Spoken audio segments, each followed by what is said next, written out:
Morning, and welcome to another Wicked Witty Wednesday with Winston. Yes, I'm not Winston.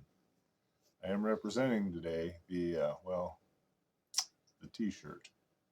Yeah, I don't know what that means, but I'm representing that. Yes, we got the kettle going here, and we got our Rockwell teacup again today with some salted caramel in it. And it's feeling a little nostalgic. So some of you may remember I have a codger corner that I sell some stuff at an antique store close by.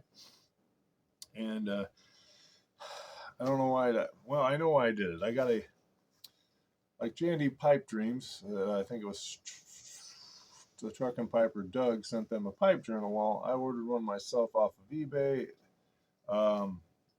Put this pipe down for just a second. And it's got places to, write your pipe maker, material, model, shake, notes, and it's got place for blends in it. So I'm going to utilize this, and I started in it yesterday with some of my pipes, and I was trying to think of all the pipes I had, and then I remembered one of my very first pipes, which I don't know why I did it, other than it's just I think I got this on eBay, and I'm not sure what type of wood it is. I'm assuming it's a briar, but it could be like a rosewood maybe. But it's got some pretty cool little markings on it, and it smokes well. I think it was $12, but it's one of my first pipes, and I just was feeling nostalgic after I wrote it in my journal yesterday of my pipes, and I tried to get everyone in order because I'm that kind of guy.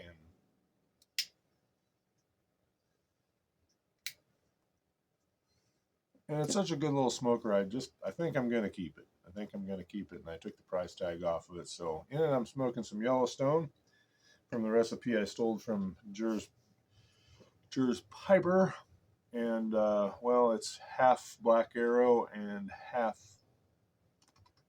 It escapes me. Oh, Cowboy Coffee, and we ain't drinking no Cowboy Coffee today. We're drinking tea because it's Wicked Witty Winston Wednesday. Say that 3 times really fast.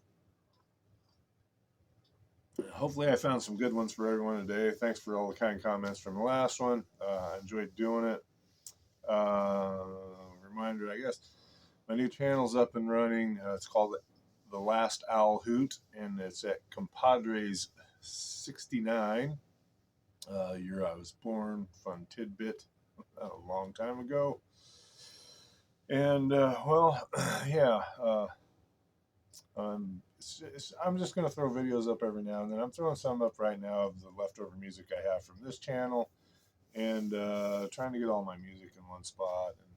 But I think in the next week or so, I'm going to do a reading on a Monday, so of one of my short stories. So I'll keep you posted on that. And thanks for all of you that tuned into it. And thanks for the subscribers. And speaking of subscribers, you guys aren't sending me any money to sit here and not talk about Winston, so wait a minute, you guys aren't sending me any money, period. So we're going to talk about Winston anyway.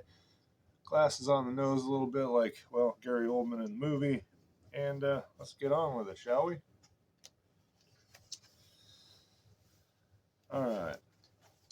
I skipped up a chapter a little bit, so we weren't just dully on politics, but this is going to be a little long, but it was pretty good. It's the beginning of the chapter 2, and it's terminological diversions, words. Churchill's love of words revealed itself above all in the way he enjoyed playing with them. On one occasion, it ensured that he lost a game of golf. Violet Bonham Carter described a round of golf he was playing against her father, the Prime Minister Herbert Asquith. Churchill, who could play a good game when not diverted, but was easily diverted, was well ahead of Asquith until he spotted a shrub with orange berries. Violet Asquith, as she then was, told him it was buckthorn, the olive of the north. He rose, she wrote, like a trout to the fly of any phrase, and his attention was immediately arrested and deflected from the game. The olive of the north, that's good. The buckhorn of the south, that's not so good.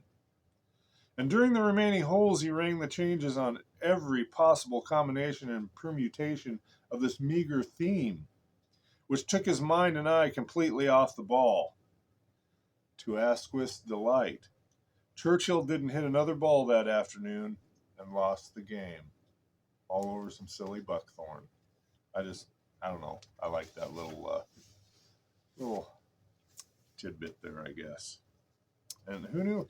I didn't really know Winston golfed, so I guess I learned something today.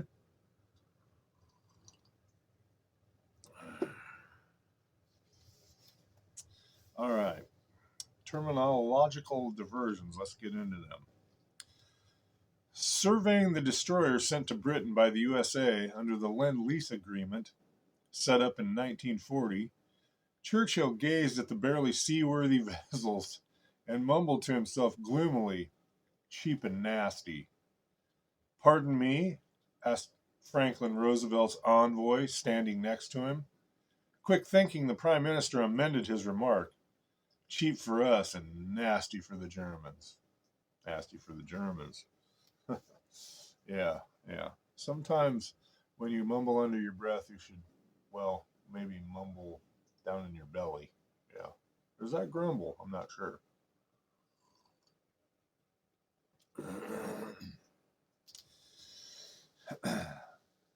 Here we go again. "I do not think any expression of scorn or severity which I have heard used by our critics has come anywhere near the language I have been myself accustomed to use, not only orally, but in a stream of written minutes. In fact, I wonder that a great many of my colleagues are on speaking terms with me." I believe what he's trying to say there is, well, his language sometimes, I don't know, I gather that maybe it was his language, he was a little up here and some people were down here. Yeah. But you could probably take that several other ways too, but I don't think we're going to get into those because I think some of them could be kind of, well, upsetting to our younger viewers. This one I find very humorous. Trying to save the best ones for last. We've got a couple more to go here. On Sir Alfred Bossom, Bossom, and that will be important here, so remember how that's spelled. A member of the Conservative Party. Bossom, Bossom, question, Churchill says, "What an extraordinary name. Neither one thing nor the other." I'm assuming he's talking Bossom. It's not Blossom. And it's not, well, you put him in a brassiere. Let's go with it that way. Right? Okay. Yeah. I just thought that was pretty good on Churchill's part. And last but not least today, because we're going on the 8-minute mark here, on the use of the passive. What if I had said, instead of "we shall fight on the beaches," "hostilities will be engaged with our adversary on the coastal perimeter"? I think it's a fine sense of humor Winston had there about it. And technically, military talk, they might have said it that way. Maybe Ike would have said it that way. Maybe Montgomery would have said it that way. But "we shall fight on the beaches." Yes. I'd rather not fight on the beaches. I'd rather, well, I don't know, lay on one and get sunburned to a crisp. But no one wants to see a beach whale on their beach, so yeah. Anywho, tea's tasty, tea party's over, and Wicked Winston Wednesday is, well, done for the day. Tune in next week, and we'll be right here with some more Winston, and we'll probably move ahead to chapter 3, and I'll leave you in suspense on what that is. So, anyway, tip of the haberdashery. Hasta luego. We'll catch you in the next one. Good evening. I can't say good evening because it's morning. Adios.